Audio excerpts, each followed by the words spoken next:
서글픈 이별 소식이 참 많은 연말입니다. 한국 연극계의 데모 배우 윤석화 씨가 오늘 오전 향년 69세를 일기로 세상을 떠났습니다. 그 낭냥하고 또 재기발랄하던 특유의 목소리가 아직도 귀에 선한데 말이죠. 저도 사실은 부드러운 여자예요. 와, 진짜. 하늘에서 별을 따다 하늘에서 달을 따다 두 손에 담아드려. 여기서 담아? 요게 아주 또 하늘에서 별을 따다 하늘에서 달을 따다 두 손에 담아드려요. 12시에 만나요. 이것도.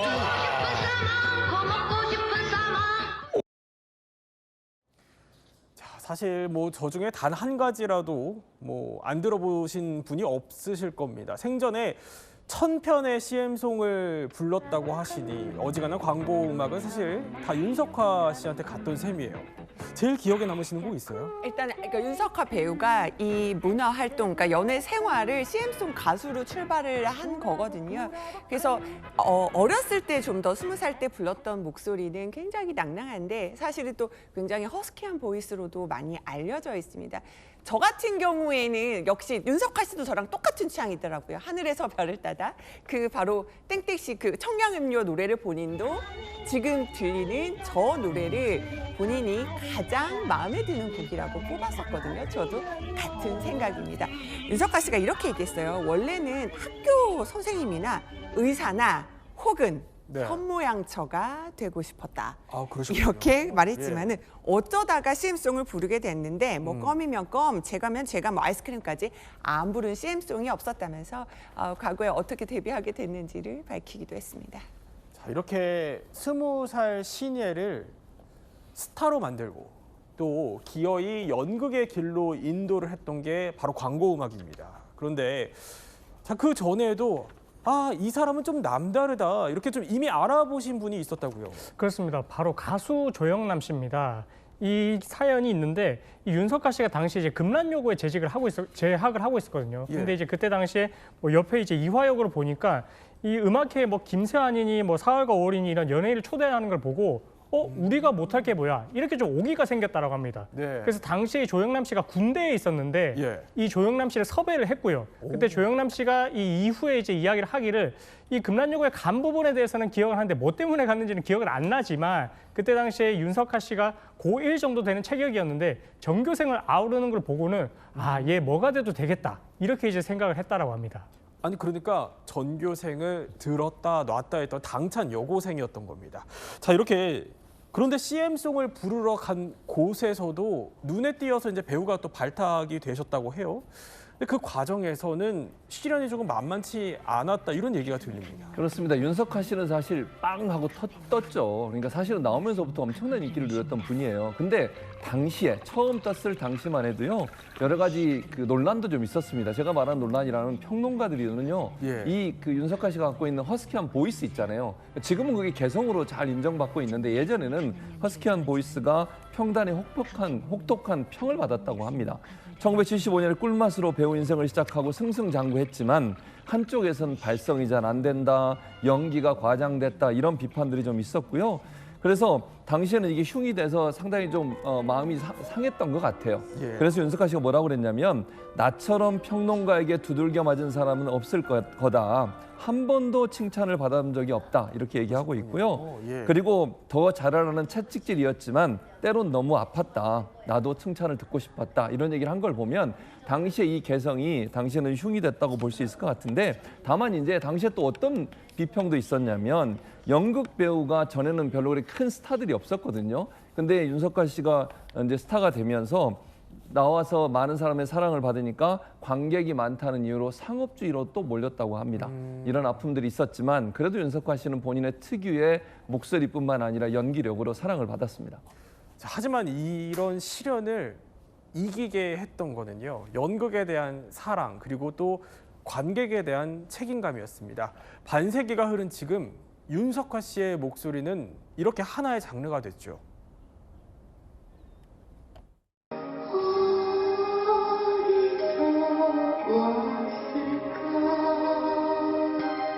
그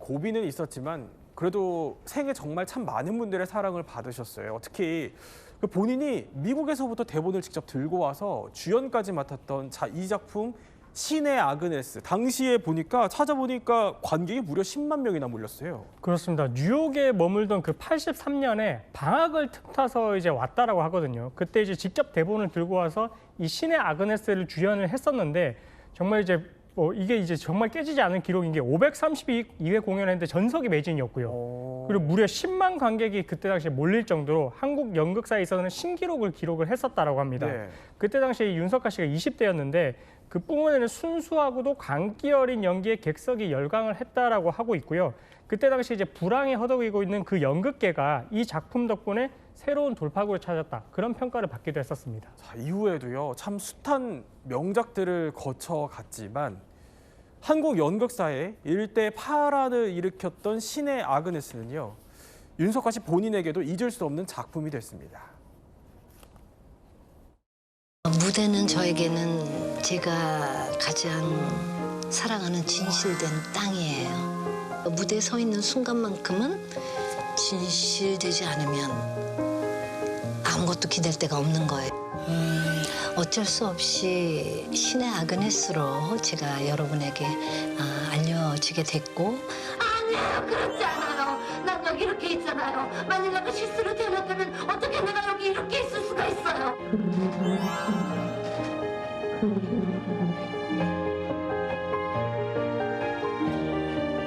그야말로 사회적으로도 엄청난 센세이션을 일으켰고. 자, 이렇게 스타가 됐지만요. 또 편한 길만 가시진 않으셨어요. 보면은 공연예술 전문지도 만들으셨고요. 소극장도 운영을 하셨었고요. 그러다가 3년 전쯤이었던가요? 이제 갑작스럽게 투병 소식이 전해졌어요. 맞습니다. 저는 근데 윤석화 배우의 저 열정적인 무대 모습뿐만 아니라 앵커가 조금 전 언급했던 객석이라는 공연예술 문화 잡지도 만들었고요. 그다음에 정미소라고 해서 소극장을 만들면서 단순히 본인이 배우에 그치지 않고 이 문화 산업을 키우기 위해서도 굉장히 노력했다는 점을 꼭 강조를 드리고 싶었고요.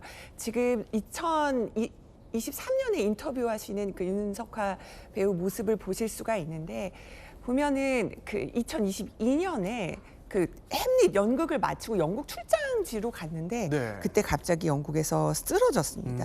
그래서 당시 이제 현지 병원 의견을 듣고 런던에서 진짜 에어 앰뷸런스 타고 서울로 돌아와서 빠르게 수술 받았는데 그때 뇌종양 수술을 받게 된 겁니다. 그 직전에도 좀 징후가 있었다고 해요. 왼쪽 팔이 좀 안 움직인다거나 예. 그런 좀 징후들이 있었는데 결국 쓰러지면서 수술을 받게 된 것이고요. 이 사실이 알려진 게 이제 2023년에 서울에서 열린 한 연극 토카타에서 5분 정도 우정 출연을 했었는데 그때 이제 본인이 투병하고 있는 사실을 밝힌 겁니다. 그러셨군요. 이렇게 손 쓸 수도 없이 찾아온 병마. 윤석화 씨는요. 이런 고통을 털어놨습니다. 그리고 또 많은 이들의 안타까움을 자아냈고요. 제 앞니가 다 나가버린 거예요. 그러니까 이게 사람이 아니지 뭐. 저는 이런 것도 있어요. 부럽죠? 이렇게 주스를 마셔요. 새벽 한 5시든 6시든 간호사들이 그냥 들어와가지고 막 무작위로 여기다 이제 혈관 주사를 막 꽂아요. 근데 그게 저한테는 얼마나 아픈지 새벽마다 제가 괴성으로 시작을 하는 거예요. 내가 살면 얼마나 살겠다고 이렇게 막 아침마다 괴성을 지르면서 누군가를 미워하면서 어떤 때는 정말요 그분들이 너무너무 막 미우니까 뭐 제가 2발 당수가 나갈 것 같아요. 그런데 항암 치료를 중단을 또 하셨어요. 당시 다들 놀랐었던 기억이 나요. 그렇습니다. 당시에 이제 죽음을 대면한 시점임을 깨달았는지 윤석화 씨가 담대한 결정을 내렸습니다. 바로 이제 의사한테 본인을 퇴원을 해달라 이렇게 이제 설득을 했던 건데 그때 당시 주치 강석구 박사가 이 연극 아가씨와 건달들을 8번이나 볼 정도로 윤석가 씨의 개인적인 팬이었다라고 합니다. 그래서 윤석가 씨가 이 주치의한테 가서 3개월을 살든 6개월을 살든 중요하지 않고 하루를 살아도 괜찮으니까 윤석가답게 살다가 윤석가답게 죽게 도와달라 이렇게 하면서 설득을 했고요. 그래서 그 이후에는 자연 치료를 받기로 이제 결정을 했었다라고 합니다. 예. 이후에 이제 주변인들이 뭐 항암을 재개하라 이렇게 권유가 많기도 했지만 그녀는 절대 후회를 하지 않았다라고 합니다. 참 심정을 짐작하기도 어렵습니다. 네. 어쨌든 이게 본인에게든 가족에게든 쉬운 결정은 아니잖아요. 당연히 그렇죠. 저런 결정을 한다는 게 어떻게 쉬운 결정이겠습니까? 가족 입장에서는 더더욱 그러지 않았을 거라는 생각이 개인적으로 들고요. 그러나 윤석화 씨는 마지막까지 윤석화답게 살다 간다 이런 표현을 쓰고 있습니다. 왜냐하면 힘겨운 투병 생활 중에도요. 일주일에 한 번은 무조건 공연장에 가서 3시간 공연을 본다고 해요. 이유는 그래야 다시 무대에 설 수 있다는 생각이었다. 그리고 스스로 싸우고 있다는 걸 보여주고 싶었다. 이런 말을 한 걸 보면 연기에 대한 열정이 투병 중에도 계속되고 있었다는 생각이 들고요. 그리고 복귀에 대한 강한 의지를 보였다고 볼 수 있겠습니다. 실제로 2023년 연극 토카타에 휠체어를 타고 우정 출연했던 짧은 순간, 그 순간이 관객들이 기억하는 무대에서의 그의 모습이었습니다. 단 한 번이라도 나를 기다리는 사람들을 위해서 다시 목소리를 내는 것. 마지막까지 간절히 바랬던 윤석화 씨의 소원이었습니다. Will you remember? I remember it was our time. 뭔가 한번 짠 해주길 바라는 제 관객들에게 죽기 전에 한번 짠을 해주고 싶은 거죠. 네. 내가 한 구절만 해볼까?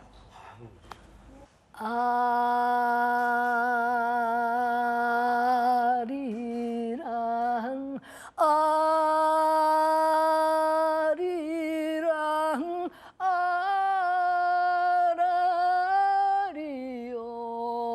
아라리요 아리랑 고개로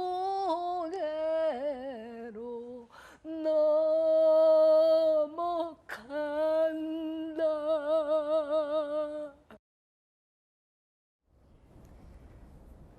고인의 열정과 또 그리고 연극에 대한 애정 잊지 않겠습니다. 삼가 고인의 명복을 빕니다.